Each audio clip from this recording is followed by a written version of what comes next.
A gente vai falar sobre posse hoje, falar sobre as teorias da posse. Eu começo aí com Savigny, né, que em 1803 publica aí o direito da posse. Sim, aí ele estrutura a sua teoria a partir de elementos que individualizam a posse jurídica, e aí em cima de dois fatos, um fato externo, o corpus, e o fato interno, o ânimo. Nós estamos falando da teoria subjetiva. O que é o corpus? O corpus efetivamente é a coisa, é aquilo que você retém efetivamente. E o que é o ânimos? O ânimos é o que você pretende efetivamente fazer com aquela coisa.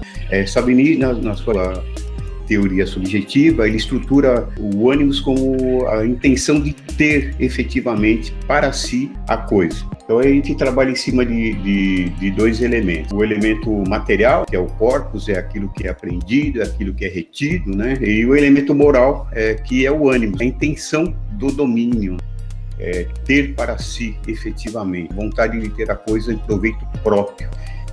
Então é o seguinte, quais as contradições da teoria subjetiva? Savigny é obrigado a reconhecer que há situações, que o direito romano dizia haver posse sem que houvesse efetivamente o animus domini, né? Aí a gente tem situações, né, no caso do precarista, do credor ignoratício, nesse caso específico ele tem a coisa móvel empenhada em garantia, tal, ele efetivamente ele não quer ter a coisa para si. O locatário, então alguém que está morando no imóvel com um contrato de aluguel, comodatário, depositário de coisas litigiosas, essas pessoas, eles têm efetivamente a posse, mas não tem o animus domini, ele não quer ter a coisa para si efetivamente. Então a contradição, ele traz uma revisão dessa teoria. Essa teoria, ele traz uma reestruturação dentro do que o próprio Savigny já havia reconhecido, né? Tem situações efetivamente só quer ter a coisa consigo, mas não tem o animus domini, né? Então ele trabalha dentro dessa revisão e mostra, aí eu já estou falando da teoria objetiva, né? Ele mostra efetivamente, né, que a posse é a exterioridade, né, a visibilidade da propriedade, né? Então a minha maneira de agir é como se proprietário fosse, mas não efetivamente eu tenho o animus domini, eu tenho a intenção do domínio, né, do locatário. Ele age como se proprietário fosse durante o seu período contratual, né, mas ele não tem a pretensão efetivamente, né, do domínio, até porque ele tem um parâmetro contratual. O que é posse efetivamente? A exterioridade, né, a visibilidade da propriedade, né? Os elementos, né, material e é o que eu coloquei já, né, o corpus é o fato, a relação de fato, né, é ter a coisa consigo, e a lei que vai estabelecer esse limite, né, da retenção, né? Eu tenho a retenção, eu tenho alguns efeitos por essa retenção, né, que vai me dar garantia, que vai me dar o direito. Então, a lei que vai estabelecer. Não vou falar ainda em detenção, né, que é uma outra estruturação, que não é a posse, tá? Então, você tem determinada coisa, né, mas efetivamente não está vinculada à posse, tá? Mas eu vou falar um pouquinho da detenção um pouco à frente. Então, o que acontece? Aí, né, a gente sabe que todo direito é um fato, enfim, há fatos que o direito regula e outros pela sua insignificância não, né? Então aí, posse, fato ou direito. Então a gente vai estruturar um pouquinho isso um pouquinho mais à frente. Então é o seguinte, o Código de 2002, né, torna válida a teoria objetiva, ele traz para dentro de si a teoria objetiva, né? E aí tem elementos úteis, né, também provindos, né, de alguns pontos da teoria subjetiva. Então, a posse se pressupõe a existência do fato, né, senão ela termina não existindo. Aí a gente tem o elemento material inerente à posse, que é a retenção, efetivamente, e esse fato importa para a existência, né, do sujeito ficar com o bem. Então você tem a retenção, ficar com o bem, e aí o elemento psíquico da posse, né, é a intenção de ter a coisa efetivamente como se proprietário fosse. Então você tem que cuidar, você vai, enfim, estruturar todas essas questões, né? Artigo 1196. Considera-se possuidor todo aquele que tem, de fato, o exercício pleno ou não de alguns poderes inerentes à propriedade. Então, uso, gozo, disposição, você pode também rever, né, a coisa, né, a propriedade, né, a qualquer momento. Então, críticas, né, em relação às teorias, né, a posse efetivamente, né, se concretiza, né, com o exercício do direito, tá? Então você passa a ter direito. Para Savigny é um fato, porém considerada nos seus efeitos, né, um direito. Então veja bem, Savigny, na sua teoria, ele estrutura que a posse ela se efetiva com a propriedade. Então eu vou ter que aguardar a uso capião efetivamente para a estruturação do meu direito.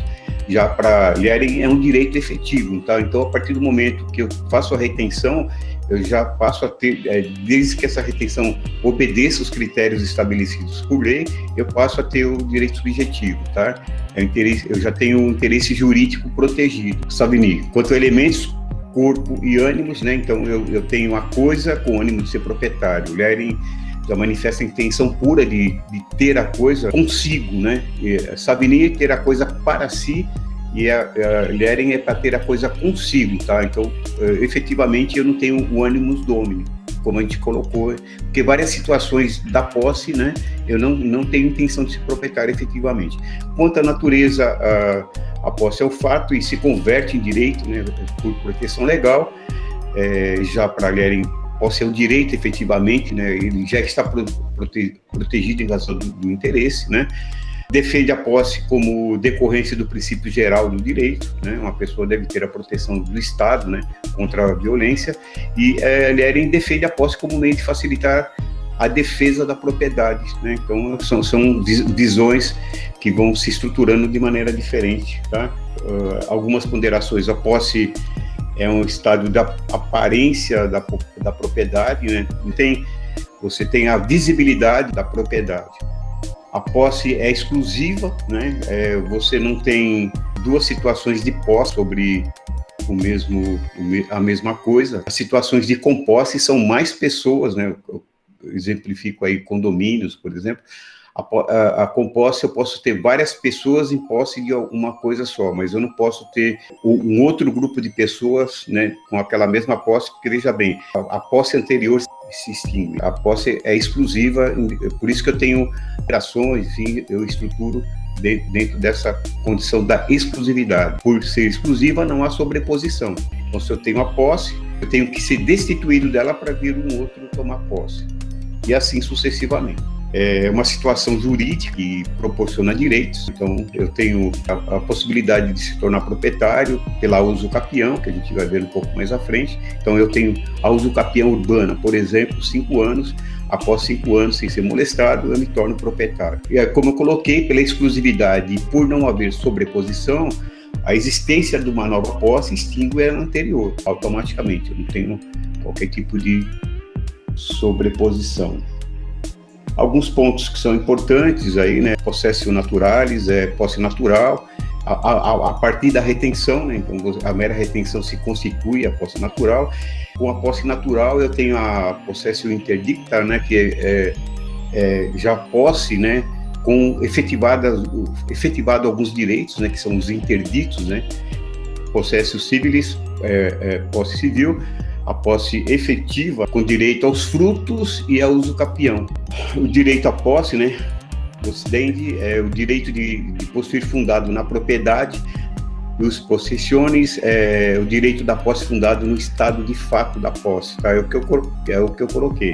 A ação possessória, o fundamento dela está estruturado dentro da melhor posse. As ações possessórias, que são os chamados interditos, tem em conta a questão da posse efetivamente. Quero ressaltar que isso está relacionado ao caráter defensivo, enquanto as ações petitórias, e por isso que eu estou dizendo essa diferenciação da posse, da ação possessória e da ação petitória, que aí eu tenho um caráter ofensivo, né, e eu vou estruturar, né, e ela vai levar em conta o direito de propriedade.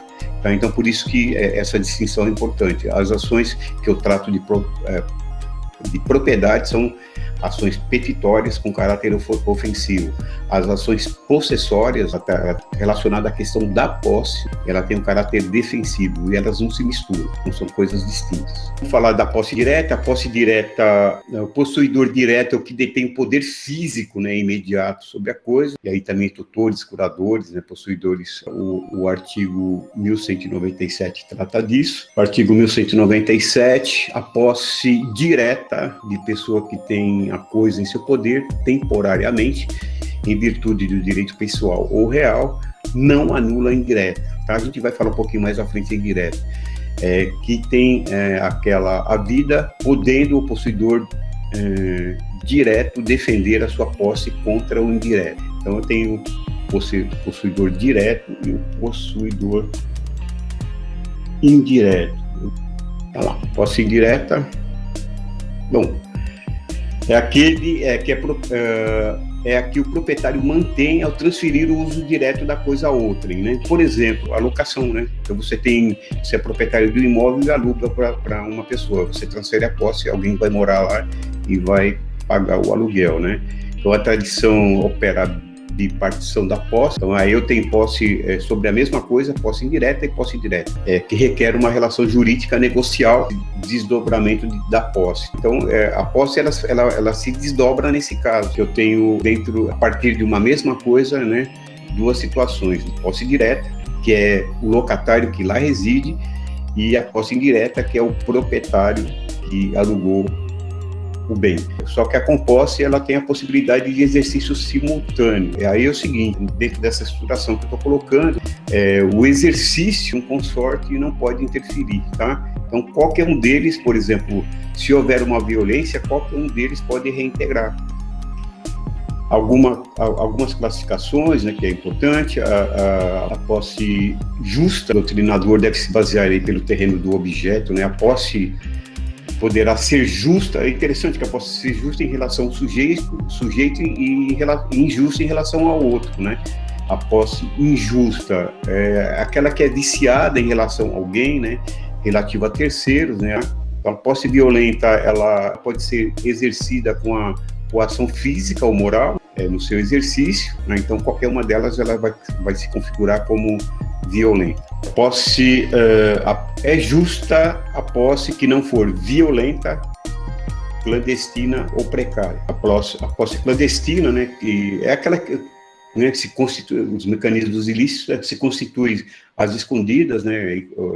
Eu ocupo coisa alheia sem que ninguém perceba, enfim. A retenção ela tem que ser pública, né? Ela tem que ser publicizada, né?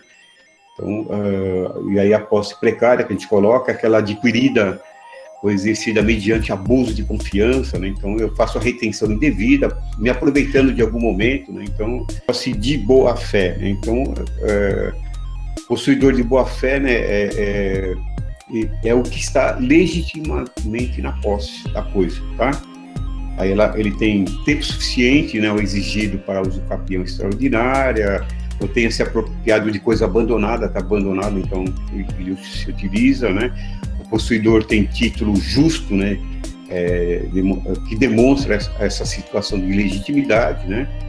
E aí é lógico que a situação da prova, da posse sempre admite prova em sentido contrário, tá? Então, essa estruturação da posse de boa-fé é quando há retenção dentro da legitimidade, com publicidade, eu não estou me aproveitando, não estou cometendo abuso, não estou exercendo violência, né? Então, toda essa estruturação. A má-fé é o contrário disso, então, a posse clandestina violenta não possui legitimidade jurídica, então, e aí eu não possuo justo título, né? O que é justo título? Então, o justo título, né, às vezes é uma confusão conceitual em relação a justo título, né, voltado para documento. Não, o justo título, né, é o estabelecimento, né, da retenção por mecanismos legítimos, né? Eu posso ou não ter algum documento que comprove, né, essa legitimidade. Então, não necessariamente está vinculado a documento. Quando a gente fala título, né, da impressão de documento, né? 1201 é de boa-fé a posse, se o possuidor ignora o vício, né, ou obstáculo que impede a aquisição da coisa, tá? Se há ignorância, né, de qualquer tipo de vício, né? Então, o possuidor com justo título tem por si a presunção da boa-fé, tá? Salvo prova em contrário, como disse já anteriormente, e quando a lei expressamente não admite essa presunção, tá? Então, e aí o de boa-fé, né, só perde esse caráter no caso e desde o momento em que as circunstâncias façam presumir que o possuidor não ignora que possui indevidamente, tá? Então, veja bem, aí o 1203 complementa, salvo prova em contrário, né? Entende-se manter a posse, o mesmo caráter com que foi adquirido. Mecanismos da posse, né? A posse ad interdicta, a posse que é justa, possibilita a defesa em juízo de eventual esbulho, aí a gente chama ação expoliativa, né? No qual o possuidor se vê privado da posse, né, de maneira violenta ou clandestina, ou até por abuso de confiança, ou ele é turbado, né? Então existe uma ação turbativa que faz, ele tem um obstáculo qualquer no exercício da sua posse, da posse, então ele, contra essa ameaça, ele pode se utilizar de mecanismos de manutenção da posse. Então, a posse ad interdicta, ela possibilita a defesa, ela tem que ser justa, basta ser justa, eu tenho a defesa, tá? Então, se alguém vier cometer o esbulho, tá? Eu tenho a estruturação para a minha defesa. A posse ad usucapione, ela é capaz de conferir ao usucapião da coisa um titular, caso suprimidos os requisitos legais, né? É o exemplo básico aí que eu estou utilizando, né? A questão da usucapião urbana, por exemplo, 5 anos. Alguns elementos aí para aquisição da posse, né? Elementos, né? A retenção, né?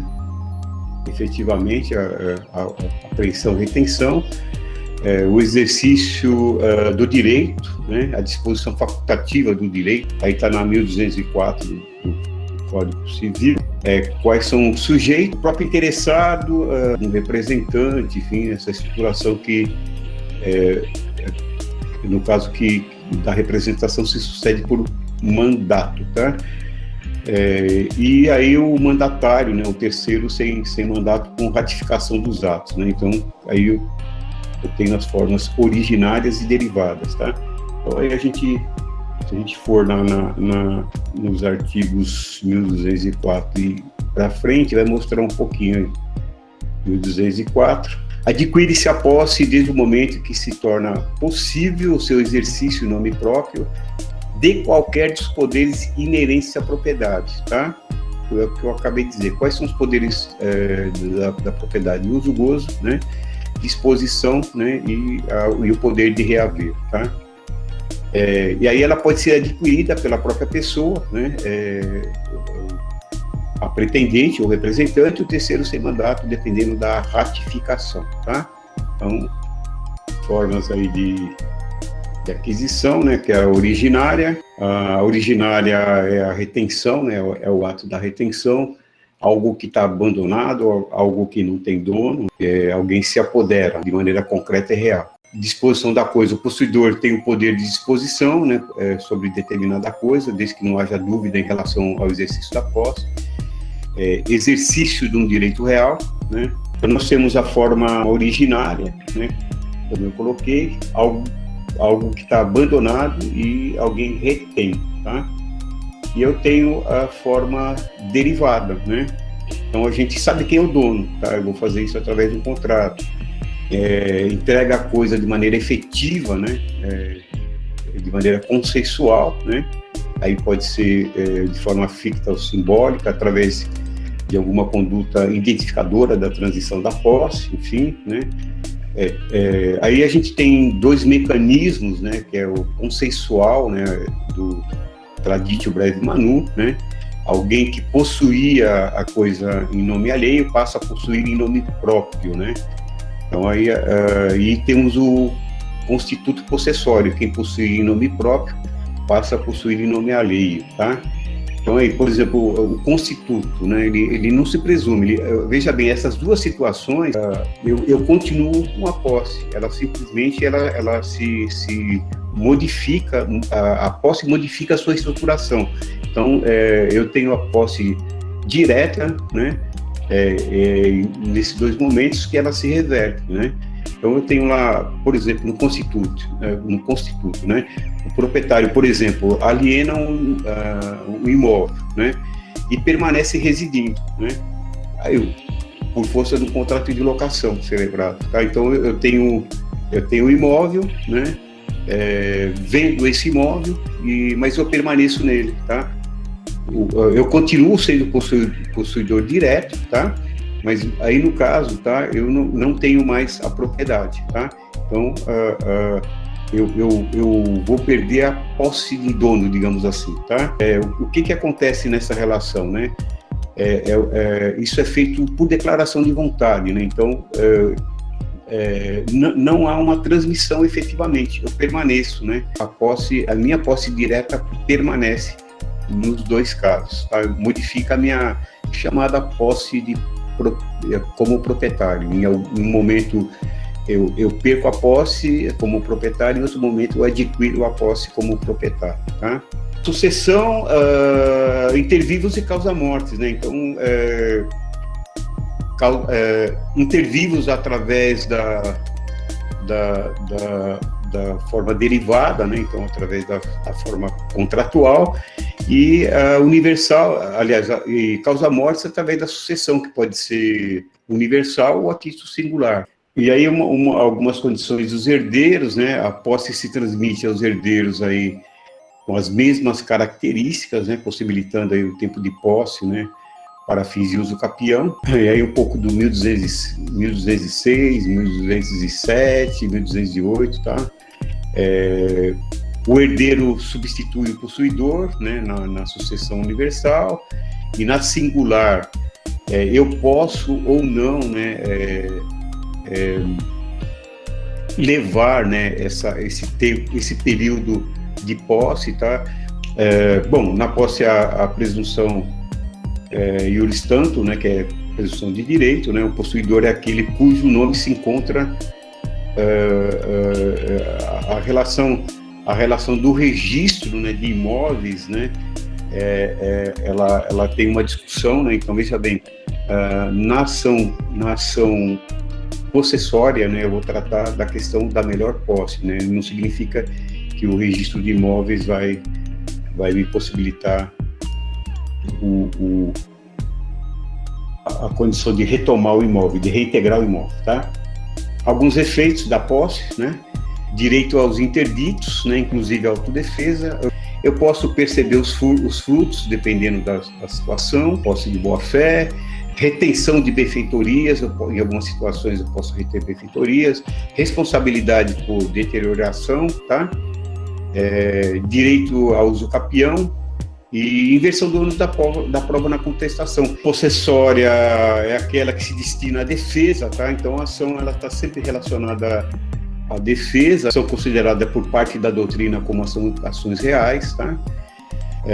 A ação possessória ela tem um caráter extrajudicial ou judicial, tá? O extrajudicial foi o que a gente colocou anteriormente, né? Você pode,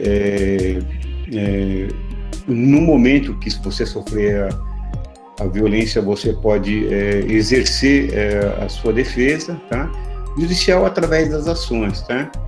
Que são os interditos possessórios, né? Ações judiciais para a tutela do interesse do possuidor. Os interditos, ele está lá no artigo 1210, Estado em parte, né? Você perde parte do exercício da posse, tá? Então, você pode ingressar com ação de manutenção na posse, tá? Se você sofreu esbulho, é reintegração, tá? Então, eu tenho a forma de restituir ou integrar o exercício ou em parte se eu for turbado, tá? No parágrafo 2º, no obsta a manutenção, reintegração da posse e alegação da propriedade. Então, aqui deixa muito claro que a simples alegação da propriedade não reintegra. Então, é um pouquinho de frutos agora, então, para a gente entender, né, quais são as relações. Bom, frutos, coloquei regra geral, né, estabelece que os frutos pertencem ao proprietário, né, enfim, a pessoa que obteve o direito de fruí-los, né. Se o produto reduz, os produtos reduz valor e substância. Eu retiro o mineral de um terreno, tal, o que acontece? Ele reduz o valor, porque aquele é o valor agregado, tá? Então, o produto, ao ser retirado, ele tem uma interferência, né? Então, a distinção de frutos e produtos são essas, tá? A relação de acarretar aí a modificação, né, de valor e substância. Tá? Origens naturais, industriais e civis, também não vou entrar em detalhes, que vocês já passaram. O natural, frutas efetivamente, enfim, vários que vêm da natureza. Os industriais, eles sofrem interferência, né, de processamento, né? E os civis, né, são resultados de fruição. Estados, né? Então, pendentes, né? Aí é só para entender quando eles ainda estão unidos à coisa, percebidos ou colhidos quando já há essa separação, percebidos que ainda não foram colhidos, né? Enfim, ou percebidos, consumidos aqueles que já foram utilizados, né? Foram efetivamente, eles deixaram de existir pelo consumo. Percepção de frutos para o possuidor de boa-fé. Então está lá no 1214, né? Tá? Aí lá tem um parágrafo único, diz: direito dos frutos percebidos e as despesas da conservação da coisa, né? Não se estende aos pendentes e colhidos antecipadamente, né? Serão restituídos, deduzidos as despesas de produção e custo. O possuidor de boa-fé tem também ressarcimento pelas despesas efetuadas no bem, tá? Para a sua conservação e custeio de produção. Tá?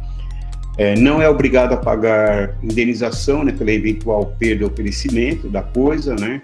Então, a não ser que ele tenha culpa, né?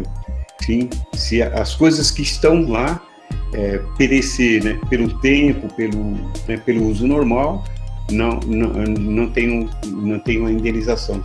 Restituir os produtos obtidos, né? Como eu disse, o produto é diferente, né, dos frutos, né? Então, se eu retirei minério, alguma coisa, eu tenho que restituir, né? E restituir os frutos civis colhidos por antecipação, né? Então, por exemplo, digamos que eu tenho um espaço que eu loquei para algum vizinho guardar lá as suas mercadorias, tá? Então, eu aluguei para esse vizinho para 1 ano. Então, eu recebi em janeiro o aluguel de 1 ano. E eu sou reintegrado em junho, tá? Então, até junho, esses frutos são meus. De junho para frente, eu recebi antecipado, eu tenho que devolver para quem reintegrou, tá? Possuidor de má-fé, restituir os frutos colhidos, né, e percebidos. Então, veja bem, a diferença da relação de posse está justamente nessa questão, tá? Então, se eu sou possuidor de má-fé e sou reintegrado, eu vou perder os frutos que eu já colhi também, tá? Então, o que foi colhido até agora, eu tenho que devolver, tá? E percebidos, né, durante a sua posse, sob pena de efetuar o pagamento do valor, entendeu? Então, ou restituo o fruto, ou tenho que restituir o valor relacionado àqueles frutos, tá? Direito de ser ressarcido pelas despesas decorrentes da produção, né, e do custeio do bem. Isso é importante, tá? Veja bem, até para que não haja, no caso, efetivamente, não, uma restituição indevida, tá? Porque, veja bem, você perde o fruto, né, tá? Mas você tem que ter o ressarcimento da produção, porque a produção, tá? A produção resultou no fruto, tá? Mas o fruto é da pessoa, eu tenho que restituir. Agora, o custo para aquela produção, por exemplo, se a pessoa recebe os frutos e a produção não devolve a produção, ele tem duplicidade, inclusive, tá? Então, a pessoa não pode ela não pode ser beneficiada com com o fruto mais o custo, tá? Então ela teria um duplo benefício nessa estruturação. Então ela só recebe os frutos, que é o de direito, e restitui o custo para produzir os frutos, tá? Aí nós temos um elemento técnico jurídico chamado enriquecimento ilícito, né? Então a pessoa estaria se apropriando, né, de um valor, né, que não é o seu direito, tá? Aí responde aí pela perda, deterioração da coisa, enfim, mesmo que for acidental, né? Então teve algum prejuízo, tá? Tem que ser devolvido.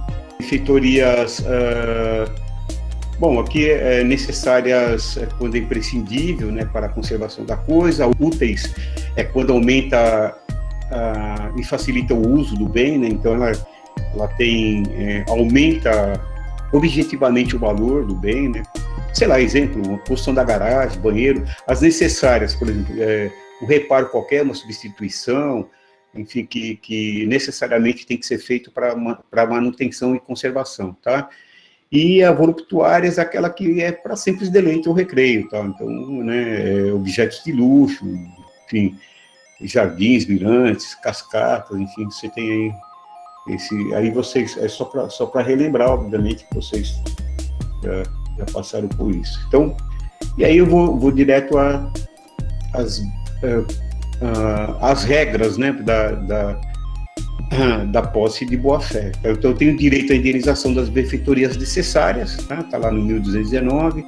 Então, as benfeitorias necessárias e úteis, né, que forem realizadas, né, tem que ser devolvida.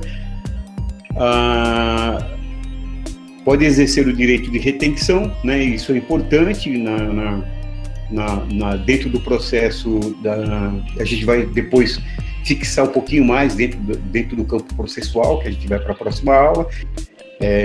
Eu posso reter o bem até que aquele que está reintegrando a posse me efetue o pagamento. Benfeitorias, aí são as regras para o possuidor de má-fé. Direito à indenização de benfeitorias necessárias, né?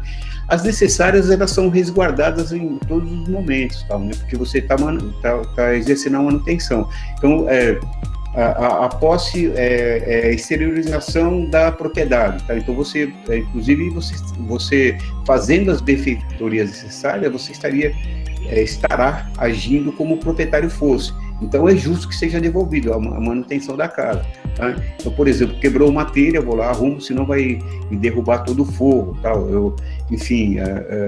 Eu preciso arrumar lá uma coluna do imóvel, senão, né, enfim, eu preciso arrumar várias estruturações dentro da posse que eu tenho que agir como proprietário fosse, né? Então, e aí as necessárias, elas são devolvidas, tá? Não tem direito à retenção do bem, tá? Importante que aí, por exemplo, não tem a mesma condição, aí a diferenciação da condição do possuidor de boa-fé e o possuidor de má-fé.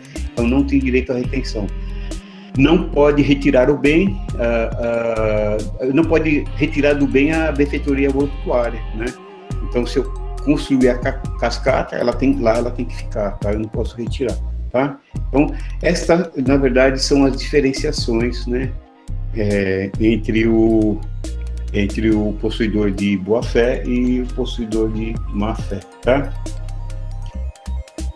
Deteriorização da coisa, possuidor de boa-fé, né, apenas responde se o bem se deteriorou por sua culpa ou dolo. Então aí, o boa-fé, se ele abandonou, se ele não agiu como o proprietário fosse, comprovadamente isso fica caracterizado, ele tem que ele responde. Caso contrário, não, tá? Possuidor de má-fé, sim, responde por tudo, tá? Perda, inutilidade, mesmo sendo acidental, tá? E aí, novamente, no caráter pessoal, no caráter processual, eu vou conseguir mostrar com vocês de forma muito mais clara. Poderá haver compensação entre a indenização de perdas e danos e os gastos realizados com benfeitorias, né? Aí dentro das regras regras legais, chamada ação expoliativa, que é reintegração, né? Então, eu tenho condena o espoliador à restituição dos frutos percebidos durante o esbulho, pagamento de indenização. Então, a gente chama ação expoliativa, a gente vai falar depois, na próxima aula, sobre as ações, maior detalhe, nós chamamos de reintegração da posse, né? Eu sofro esbulho, eu posso reintegrar a posse, tá? Ação turbativa, quando existe a turbação efetivamente, né? Eu vou entrar com uma ação de manutenção na posse, tá? O interdito proibitório, que é uma ação combinatória, né?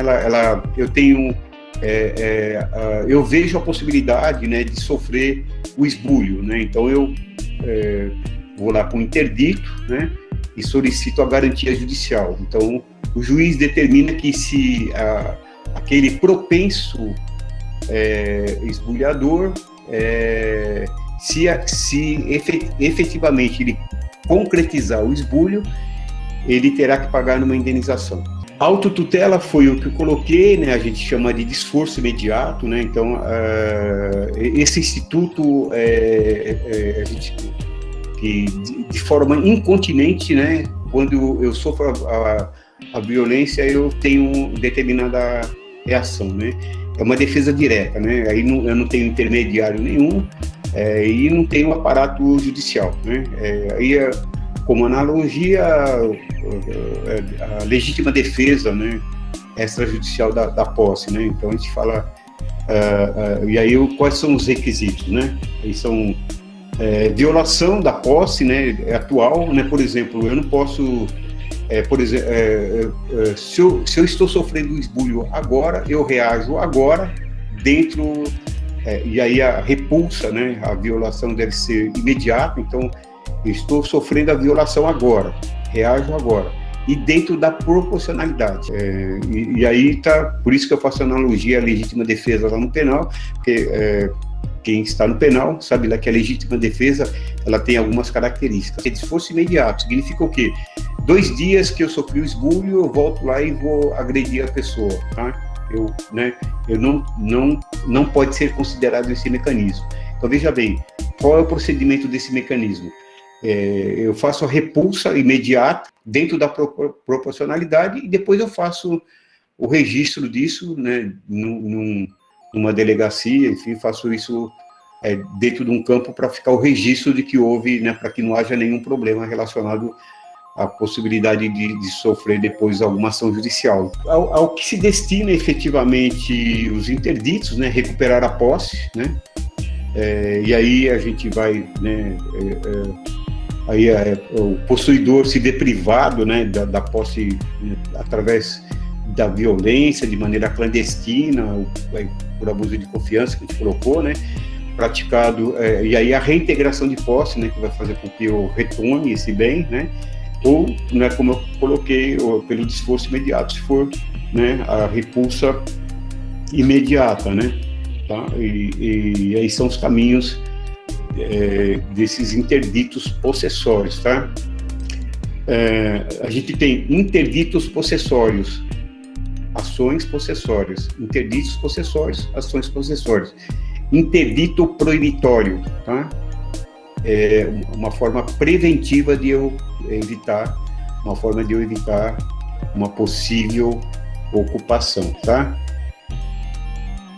Eu posso resguardar a posse da turbação, né? Eu vou perder o exercício parcial, né? Então aí eu vou entrar com uma ação de manutenção, né? Sim. Impedir que é o interdito proibitório, que eu acabei de falar, que é uma ação combinatória. Então, se houver a efetivação daquele esbulhador, né, que está sendo identificado, ele responderá por pagamento de indenização diária, tá? É mais ou menos isso, tá? Aí a gente trabalha um pouquinho mais na ação, tá? Extinção, tá? Ausência de qualquer elementos essenciais, né, da posse, acarretará aí quais são os elementos essenciais. Eu tenho que cuidar como se o proprietário fosse. A perda vai através da renúncia da detenção. da renúncia da intenção da titularidade do bem, né, ou as duas concomitantemente. A perda da posse, ela está caracterizada por essas condições aí, né? Pela perda aí, que seria um ato voluntário, né, e produz os efeitos de o titular desiste, né, de procurar coisa. A posse se perde pela impossibilidade do seu exercício, né? Então a inércia do possuidor, né? Tá? É o caso do proprietário que abandona o imóvel e depois alguém ocupa, que eu coloquei pelo abandono, né, mediante aí o despojamento, né, enfim, interrompe o exercício, né, e é um ato unilateral da pessoa, irrevogável, né. Tradição, aí através da aquisição, né, por uma outra pessoa, né, então você, através da tradição, entrega material, né, ou simbólica da intenção da transmissão, né. Destruição, perecimento, né? Aí você tem o perecimento do bem, né? A destruição, aí, em algumas situações, até por acidentes naturais, aí, enfim, tal, que você termina perdendo. Bem fora do comércio, deixa de ter valor, né? Então, algo que, né, não tem mais qualquer tipo de valor, né? Não vale mais nada, inviabiliza, né? A coisa fora de comércio inviabiliza a posse, né? O objeto termina não sendo mais um negócio jurídico, né? Então, como a posse não pode ser, como a posse exclusiva, então a posse de terceiro, você perde a posse, tá? Constituto possessório, né? Você está lá, você tem um contrato você é proprietário, aliena o imóvel e permanece como locatário. A questão do possuidor de má-fé responde pelos frutos colhidos e percebidos, né? A gente já falou no 1216, no 1217. Boa-fé não responde pela perda ou deterioração da coisa, né? O possuidor de má-fé responde pela perda, né, em si pela deterioração da coisa. O possuidor de boa-fé tem direito à indenização das benfeitorias necessárias e úteis, quanto às voluptuárias, né, se não forem pagas, levantá-las, no caso, tá? E aí, o possuidor de boa-fé, né, do má-fé não serão ressarcidas, somente as benfeitorias necessárias, tá? E não assiste o direito de... Então, assim, a questão da má-fé e boa-fé, né, eu acho que não é tão difícil, né? Aí a gente pode retomar um pouquinho lá quando a gente tratar das ações, tá? A gente estrutura isso, o que é a boa-fé, né? Você tem uma legitimidade, né? Então você tem o direito, lhe assiste mais, né, do que você tendo um vício, né? Então você tendo um vício, a interpretação do legislador é que você, tendo um vício, você tem direito a restituir alguma coisa para não promover o enriquecimento ilícito, né? Mas você, obviamente, perde o direito, né, pela sua prática, né, de violência ou precariedade, você perde direitos, né, que são concedidos ao de boa-fé, né? Então não é muito difícil entender um pouco isso aí, tá? Aí a perda da posse, né, quando cessa, então perdeu a posse, algo mais ou menos isso, tá?